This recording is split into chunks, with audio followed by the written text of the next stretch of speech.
I'm Katie. Welcome back to Making Waves. Today, let's talk about cruise etiquette. Now, I am not the etiquette police. You paid for your vacation. You should enjoy it how you see fit. But hopefully, these tips will help you have a smoother cruise and one that's considerate of others. Stay tuned. Let's talk about it.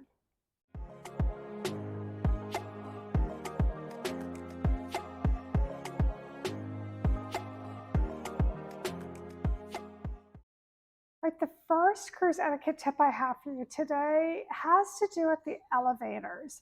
Now, the elevators are always busy on a cruise ship, but especially during embarkation and disembarkation. And so we know right when you first get on the cruise ship, you're so anxious to get to your room, check out your stateroom, drop off your luggage. And so the elevators are really busy. So you want to be mindful of that. And don't just try to rush on as soon as the elevator doors open. Most likely there's people getting off, so just allow them space to get off, and then you'll be able to get on. The same goes with disembarkation, and I can relay a story of our last cruise ship and disembarkation. So we had brought with us two kind of rolling carry-on suitcases, but we also had a large checked bag. So when it was time to head down to the theater for our disembarkation, we of course tried to take the elevator because we had several stories to go down. And there was quite a long line for the elevator. So we were patiently waiting our turn. And we saw more than once people kind of come around the corner and just get on the elevator without kind of waiting their turn. Just be considerate of others and practice good elevator etiquette. The next etiquette tip I have for you is to lower your voices when you're walking through the hallways, especially if it's early in the morning or later at night.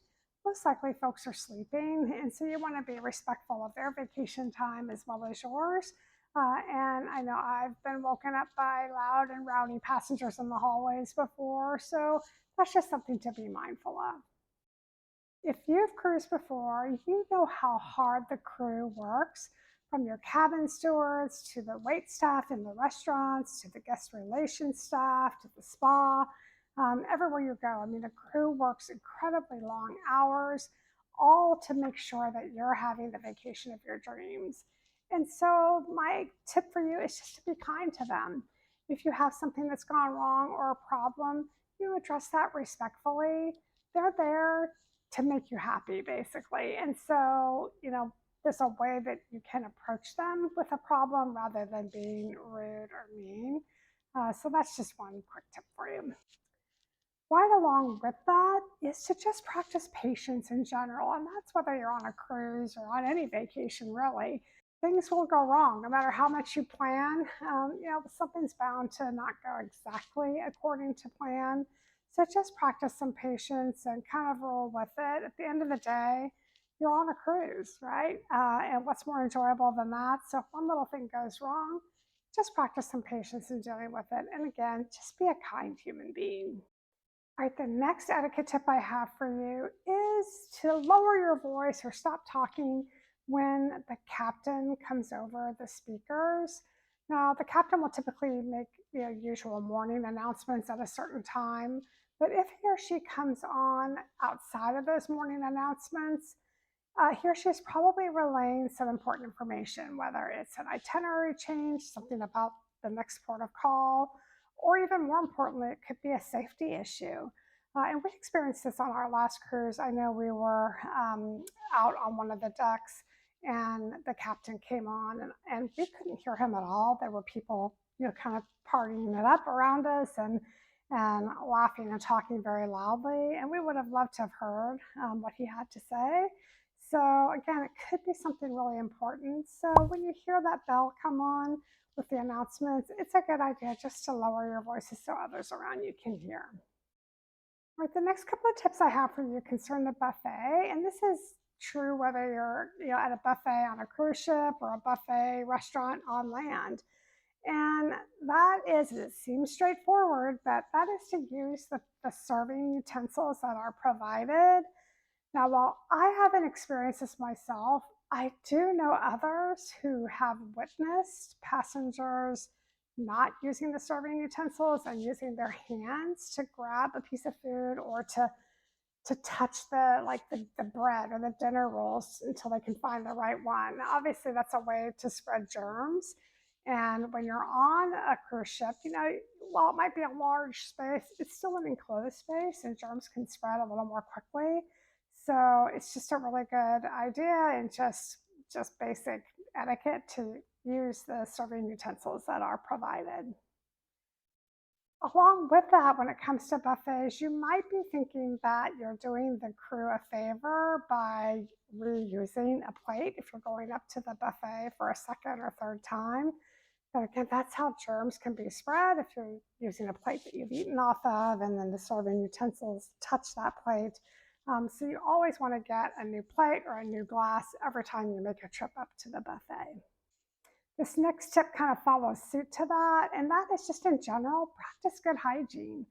Again, germs can spread somewhat quickly on a cruise ship. You've heard about things like norovirus, and of course, we can't forget that unfortunately COVID is still with us. So it's a really good idea to practice good hygiene. So that includes, covering your mouth when you cough or sneeze. I also recommend having hand sanitizer on you. Now, often when you go into like the buffet, there will be staff who are dispensing hand sanitizer, which is great. You should definitely use that. You should definitely wash your hands before you eat. But we also recommend just having hand sanitizer with you, because once you go to the buffet, you're touching, the serving utensils that other people have touched. Or if you're in a restaurant and you're touching the menu, right? Someone before you has touched that menu. And while I do think that the staff does a good job cleaning, it's just that extra little precaution to use hand sanitizer after you've ordered or after you've made the trip to the buffet. So again, just a general health and safety tip for you. All right, we've all heard this one, and I'm sure I'm beating a dead horse with this tip, but don't be a chair hog.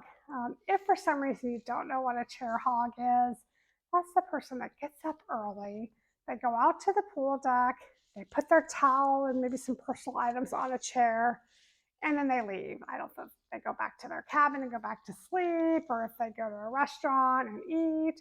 And sometimes they don't come back for hours, and someone else could have been using that chair in the meantime. Also, in my opinion, I've never struggled to find a lounge chair. Now, I'm not someone who sits outside all day long. I'm very fair. I burn very easily. But so I'll usually go out for an hour or so. But even if I can't find a chair around the pool, there's usually one on that upper deck above the pool. So there's enough to go around. Definitely share, be considerate of your other passengers, and don't be a chair hog. Like the last etiquette tip I have for you is another kind of common sense one, but I still feel like it's worth mentioning.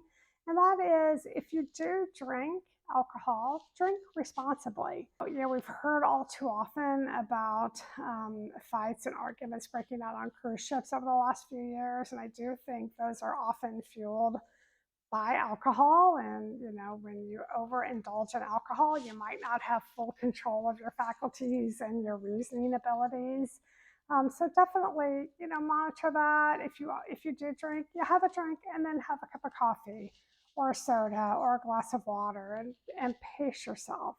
I mean, you would hate to spend that money for a cruise and then ruin it by having a terrible hangover and being sick, right? And so definitely pace yourself so that you are always in control of how much you are consuming, and so you don't ruin your vacation or possibly someone else's.